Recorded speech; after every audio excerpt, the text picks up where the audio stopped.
One thing people fail to realize is that field inspections save lives and money for the insureds daily. Now that comment hit close to home, and I'm going to tell you why. Because for one thing, field inspections ensures safety, it prevents financial loss, and it protects families all the way around. So let's just break that down.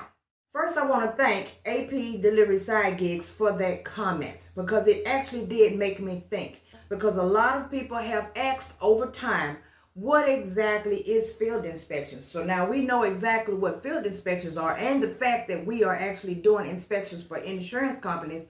Why do we do what we do? So that's what we're going to break down today in this video. So now let's talk about saving lives. Saving lives, which is one of the utmost importance to our job as an insurance field inspector. And we're looking out for things such as fire hazards, electrical wiring issues, live wires that are possibly hanging from the sides of buildings. How many of you have seen that? We're looking for missing mechanicals that could actually prevent tragedies, like fire extinguishers, fire hoses for the fire department, trying to determine how far away the hydrant may be from the actual building or from the home in the neighborhood. Is it on the corner or is it several blocks down? How would the fire department be able to hook up to city sources of water if the truck runs low, heaven forbid, and they can't put a fire out? How far away is the next fire hydrant? So all of that plays in on safety. What is going on around the location? How much detail should you put into your inspection when it comes to dealing with safety? Because a lot of you are asking me about the paperwork and wanting to know if I can actually make a video on the paperwork. Well, you know what? I hate to be the bearer of bad news, but talking about the paperwork and putting it up, front stage and center will make me lose my contracts.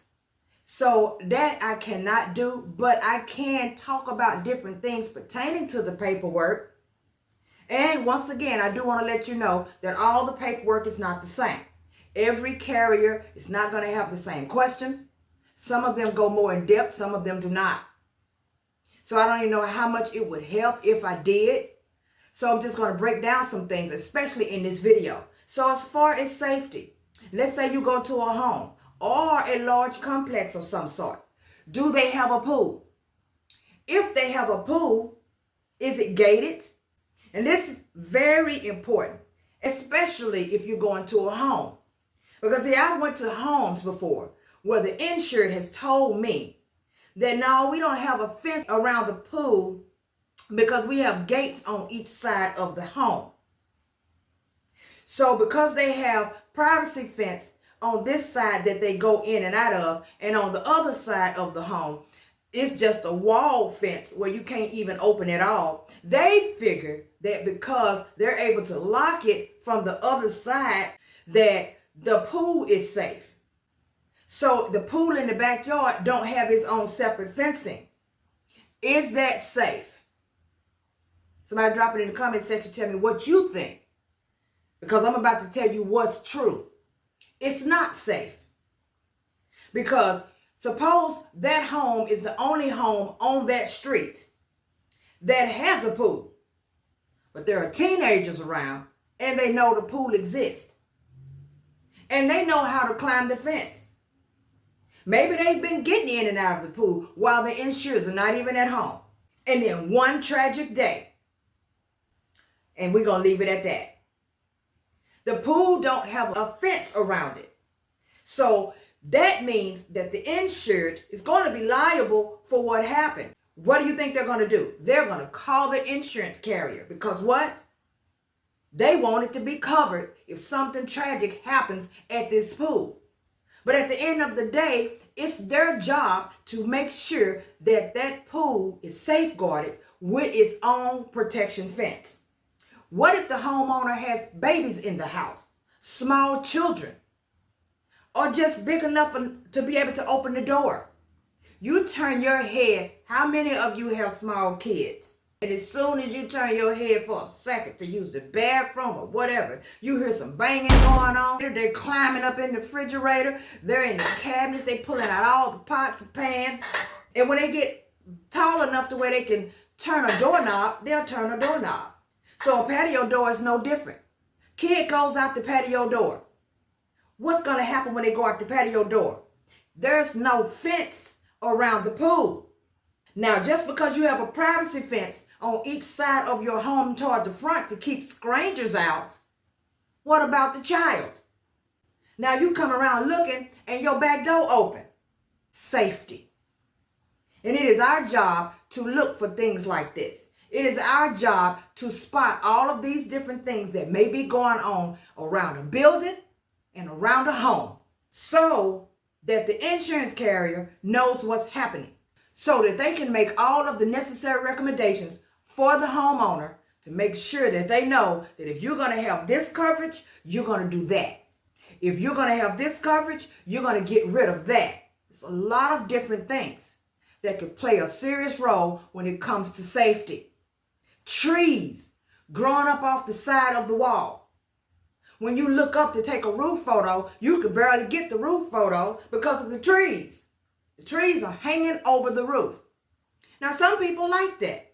And I must say that I have been to locations where the trees were over the roof, but the type of trees that they were and how many that they were down the row of the building and how they were centered apart from each other, it looked really, really nice. And I knew that whoever lived in those units were going to get plenty of shade as well. It actually added to the beauty of the building. But is beauty going to save you at the end of the day? It is not.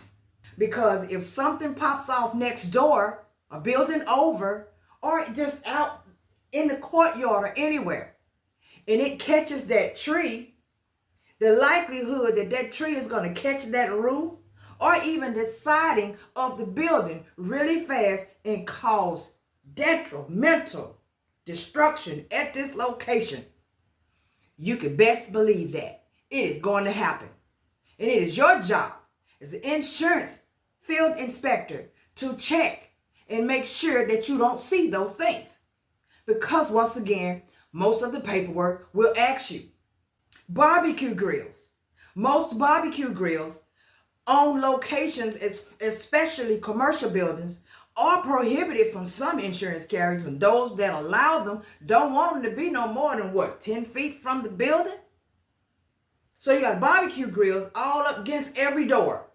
How many fires have you heard of throughout the year where fires get started and come to find out it's all based off of a barbecue grill? If you are at a complex, there are several families that live in this building. And all because you said, well, it's just one barbecue grill, so you let it go by the wayside. Or maybe you just didn't think about it when you were getting your images. And then you just so happen to do the paperwork when you come home. And when you get home, somewhere on the paperwork, it asks you about a grill. But you have been through several different locations throughout your day. So what? You don't even remember.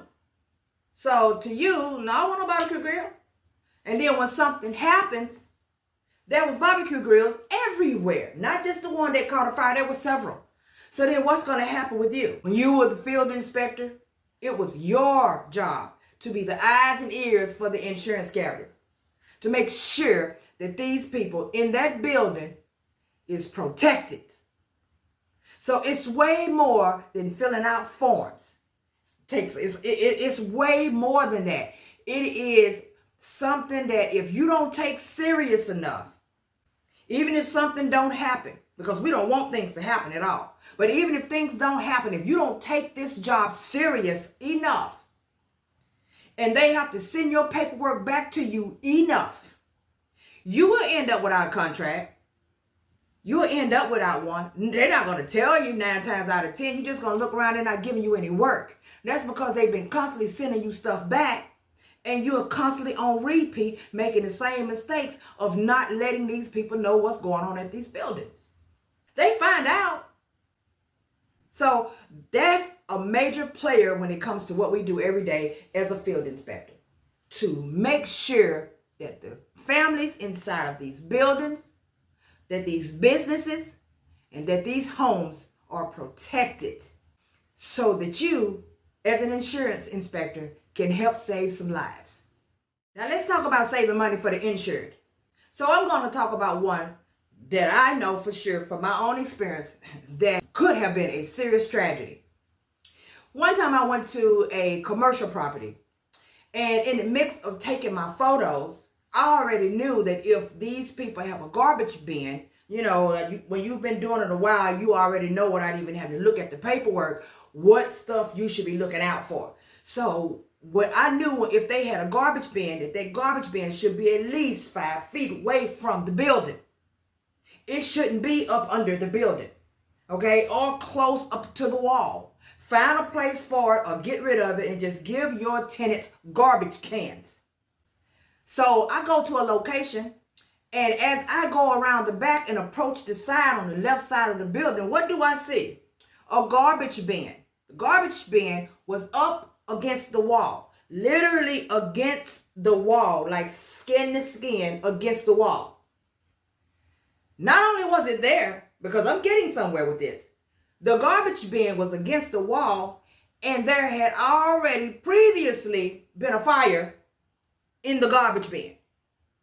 So when you go around the back of this building, you're looking at an alley. So it's an alleyway that you can go around. If you turn off in the street and go down this alley, you're looking at the back of all of these buildings, and the tenants go through that back way, and they open the gate, and go into the little garage spots.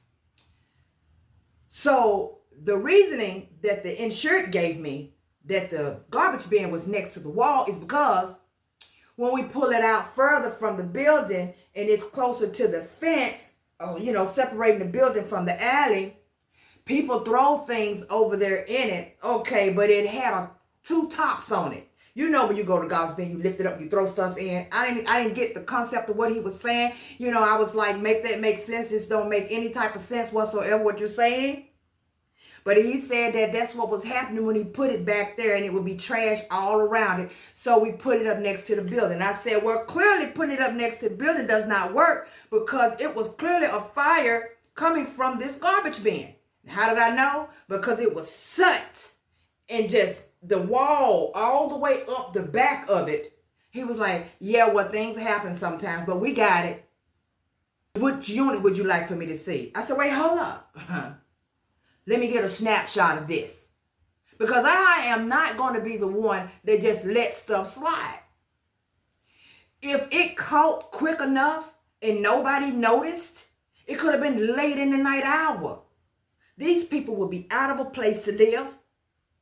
And you already know what else could have seriously popped off. This is something that you want to make sure that you're checking. And then as far as the insured is concerned, you're looking at loss of property. You're looking at lawsuits. You're looking at serious cancellations of your insurance coverage. You're looking at all different types of things that could possibly pop off because you, as the insured, are not looking out for yourself. So somebody has to do it. That's where we come in at. As a field inspector, you are acting as the eyes and the ears for the insurance carriers and for your company itself. You are the one who they send out to make sure that everything is done that was previously told to the insured to do the prior year. You are the one that is supposed to make sure that everything has been taken care of. If the stairwell railings are too short, you are the one that's supposed to make sure that it is reported. If there are potholes around that could cause a trip and fall, you are the one that's responsible for making sure that it is reported. If you go inside of a basement and the basement is unfinished and stuff is everywhere and there are nails and there's stuff hanging everywhere and plywood and all this, but they have the nerve to have a washer and dryer down in there that could cause some sort of hazard to the tenants or their children, you are the one that's supposed to report it. It's your job to not just run up and take the basic of photos and try to run through the paperwork as quickly as you can. Because at the end of the day, this is a serious job. And if you are one who do that, you need to understand the importance of it all and how things can actually come back to bite you when something happens and you did not report. You were the last inspector that was at that location. And so when you think about it in that way, of course, field inspections saves lives and money for the insureds every single day. You have had some sort of inspection that has made a big difference to the insured themselves or family. You caught something that happened at a location, whatever it may be, or if you're new and just thinking about becoming a part of the field inspection family, drop a comment in the comment section. I may just feature you on the next video. Until next time, you guys know what to do. Like, subscribe, turn on the notification bell, share if you feel the need to. And until next time, thank you guys so much for watching and enjoy the rest of your day.